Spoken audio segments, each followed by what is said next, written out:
Hi, Jeff here from Michigan Theater and Film Talk. This week we're talking with Michigan actor and director Tobin Hissong. In this half, we're talking about some of Tobin's favorite roles, directing, what makes the Michigan actor great, and much, much more, so stay tuned. The nicest guy in Michigan, ladies and gentlemen. Every single night we had somebody jump out of their chair. It has some of the best actors, actresses, directors, designers in the country. I am now an actor of a certain age, and so there are roles that I would love to do, but no, I can't. What have been your favorite roles that you've done? Lee, certainly. Mm-hmm. Lee was just such incredible. That the whole cast, the whole vision for the show, everything. But playing Lee was incredibly special. Mm-hmm. I've just for 10 years I played the role of Bob Cratchit Mm-hmm. at Meadowbrook Theater's annual production of A Christmas Carol, and I love Bob Cratchit. He is just the nicest man on the face of the planet. Mm-hmm. He does everything for his family. He would risk his life for his family. And that's always been a special role for me. Mm-hmm. Other things, playing Reuben Sodi was a great role too, because there was a lot of heart in that role. It was just Reuben Sodi from Escanaba into Moonlight. Okay. Mm-hmm. Just so much love written into that show and that part. Do you think you're attracted to roles that these loving characters? Yeah, I think I am. I mean, not that Robert E. Lee is particularly a loving character, but he loved his men. Yeah, he loved his men. Mm-hmm. So yeah, I think nice guy roles are always fun to do. See, for me, I love the bad guy role. Well, and it's fun to do that. But finding the depth in the bad guy role Mm-hmm. can be challenging, as you know. Mm-hmm.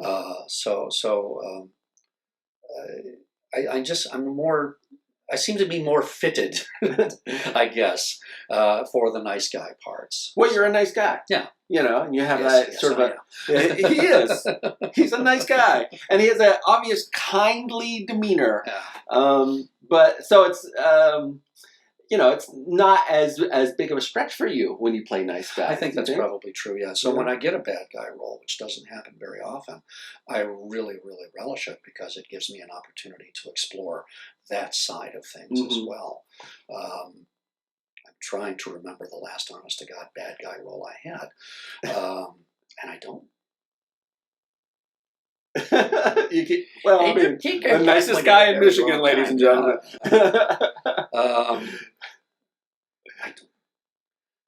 Again, I think it's that ability to find the nice guy in the bad guy. Mm-hmm. So. Well, yeah, Richard III is a very, very bad guy. Yes, but Fagin. I played Fagin. There it is. And Fagin, I still found that in his own way, he loves those boys. Oh yeah. He thinks he's doing. As long as they keep bringing him in some money and some gold, a little bit of this. Yeah, they scratch his back. He gives them a place to live. So yeah. Now let's go to the negative. Okay. What have been your least favorite roles to play, and why? And you don't have to name the specific. No, role, I think. I don't know if I ever have a least favorite role. Mm-hmm. I think my least favorite role is always when I've caught myself not being honest, not being true, not staying in the moment. And why do you think that happened? Discipline on my part. I get distracted by what's going on over here, what's going on over here, and it's like, oh my God, I just went as dinner, Mm-hmm. Drive the curtain, ladies. Yeah. So I think least. I don't know if I've had I don't know that I've had a least favorite role. Because there have been some difficult roles that there's been some difficult ones. working again, branching into doing some Shakespeare roles and working with some other companies like that. Things that I just didn't understand, that never really played out. Like that I did a show that I never got quite comfortable in. Mm-hmm. It was a fine show, middle of the roadish type of musical. Mm-hmm. And oh no, it wasn't a musical. I beg your pardon. It was a sitcom. It was basically a sitcom on stage, and there were things that were done just for laughs. There were things that were just really forced laughs.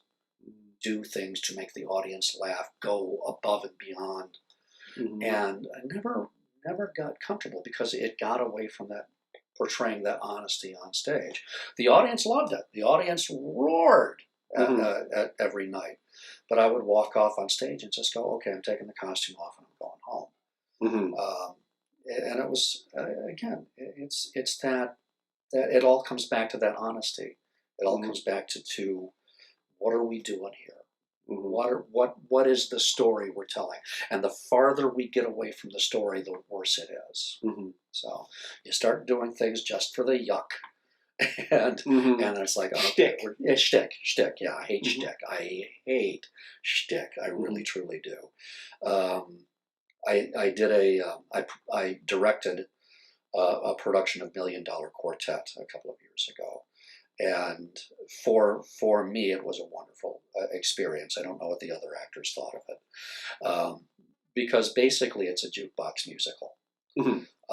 We had 4 incredibly talented musicians, all who have done the show before. And so the moments came where the one-liner would get tossed to the audience, and I would just go, can we not do that? Can we keep everything on stage with this show? Well, yeah, but this will get a laugh. I know, but that's not. There's a story here. We got to tell the story. And so we told the story. I think we created a very compelling play. It's still the jukebox musical. Well, yeah, and that's a good transition into you as a director. Director's job is, and stop me if you disagree, but is to be the one in charge of telling the story to the audience. Yes. The actors tell the story of the character, but the director tells the story of the play and makes sure that story is very clear. Yes. And if a director is playing to shtick, do you think they're doing? I guess that's a leading question, but there are some directors that I've worked with who know their audience very well, and the audience knows that director, and so they expect that when they come into the theater to see one of the shows, and they get what they ask for. It's great. Okay, super. That's wonderful. I have had great experiences doing that, but again, the farther we get away from the truth, the farther we get away from telling the story, the less fun it is to do that play. For you or for the audience? For me. For you. For me. I will make one exception. Okay. I directed a production of The Woman in Black. Okay. Which is a gothic horror thing. It's, I think, the longest running horror play in London still. I had the best time in the world because it was all about how can we scare the audience. And to do that, you build the suspense. You build the suspense, and you know it's coming. You know she's coming around behind the curtain. But you still build that suspense until when it actually happens. And I had a great cast. I had a great mentor in Tony Caselli helping me build that suspense with the show. Every single night we had somebody jump out of their chair. Every single night. And I sit in the audience and go, yes. I did my job. That's it. But that's the job, right? I mean, if it's supposed to be a suspenseful play, and if you somehow failed to build that suspense, then you wouldn't be telling the story of the play, right? Right. So you can forgive yourself, Okay. I think, for that. I mean, sometimes directing is math. Mhm. Or sometimes directing is, especially with a comedy, would you Yeah. agree, that it is sort of like, we have to do this mathematically. Mhm. There's a math to comedies that does not exist in drama. Yeah, and something that helped me a lot in directing, especially one show, was the pre-prep, the continuous prep all through the production process, right up to opening night, is sitting down. I actually did the chess piece thing. I don't know if you've ever familiar with that. I had a plot.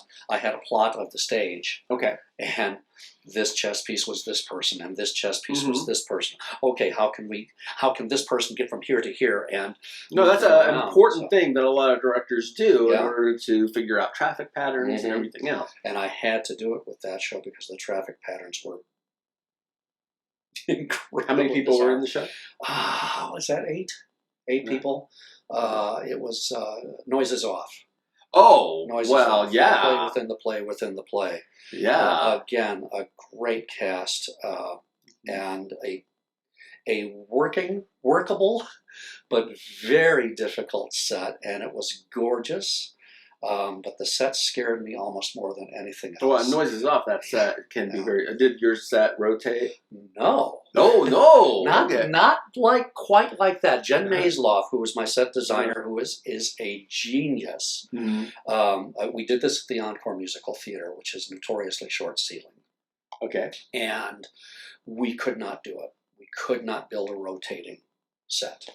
So she designed it in 3 pieces. So we had a piece over here, we had a piece in center, we had a piece on the right. And all 3 pieces moved. So they were on rotating or platforms with wheels? No. Well, they were on, yes, they were on platforms with wheels. Uh-huh. And so our intermission, our first and second intermissions, because it's 3 Your acts. tech people must have loved you. Oh, they rose to the challenge and exceeded. Okay. Our first night on stage with the set, our first scene change took almost an hour, and I damn near had a heart attack. By the time we got to opening night, they got the scene changes down to 12 minutes.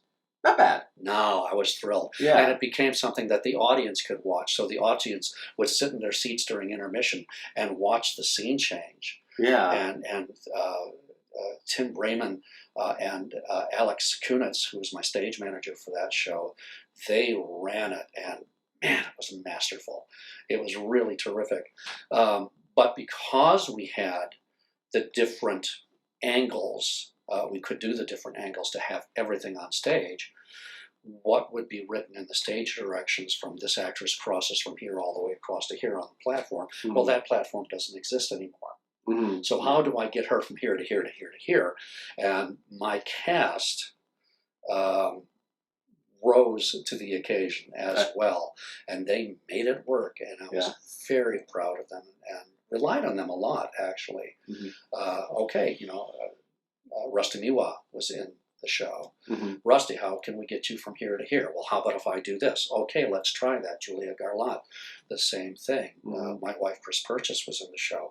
Same thing. We made it work, damn it. I was really proud of them. So great. What's the difference for you between directing a musical and a straight play?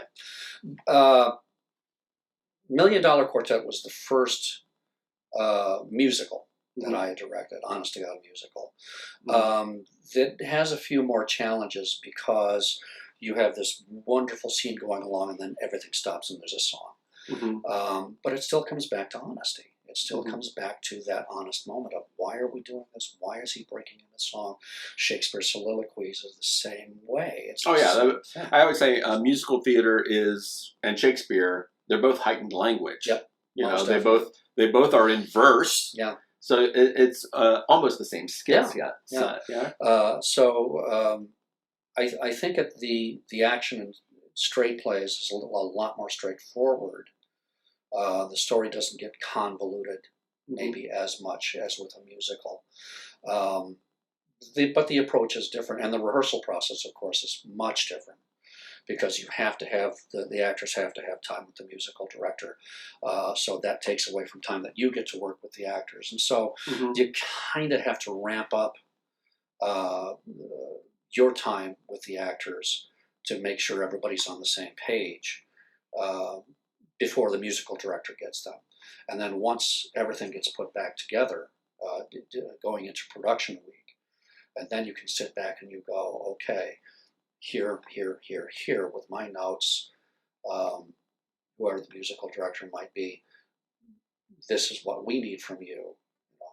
And hopefully everybody else needs to be on the same page. So there's more coordination, I guess, with a musical than there is with a straight play. A straight play, it's just me or the designer. With the musical, it's me. It's the musical director. It's the choreographer. Thank God I didn't have to have one for that. But it's a lot more coordination, a lot more intense discussions about how we want to get people from here to there in the shortest period of time. Yeah. So. You've been working in Michigan theater for how long now? Starting with community theater days from 1978. Okay. So you know a lot about Michigan theater. Yes and no. From the inside? Yeah. Yeah. I mean, I've seen you in auditions. I've seen you on stage. What do you think Michigan theater lacks or needs or has? It has some of the best actors, actresses, directors, designers in the country. Per capita, yeah. Absolutely it does. I don't mean to get political, but funding, arts support across the board. All of these theaters have been struggling now for a few years because there's just, grants are getting harder to get. You can ask anybody who does grant writing for theaters. They're harder and harder to get. The lack of support from the government, from the Michigan government for theaters is mind-boggling to me, because without art, what's left?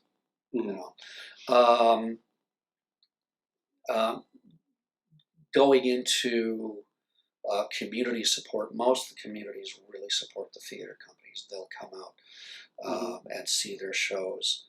I don't know if I'm getting off topic or not. What was the other things you were? No, I think you're oh, good. You're right on topic. Oh, good. Okay, yeah, good. yeah. But you know what they do right, and there's in Michigan. I'll go out on a limb. There's a very blue collar work ethic. Yes. To doing theater here, I'm certainly one of those. They get up, they get her done. Yeah. Yeah. You know, and press. The newspapers have dropped their coverage of arts, except for, Cats is coming to town. Great. That doesn't do anything for me because I'm not in it. It's not being performed at my theater. So the lack of support from the media. We have David Kiley on EncoreMichigan.com with his online, which is great. But not everybody goes online and looks at EncoreMichigan.com to see what theaters are doing what.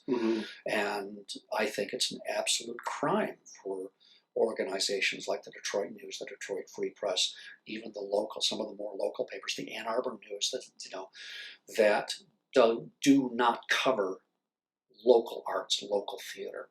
And I think it's sinful. I really do.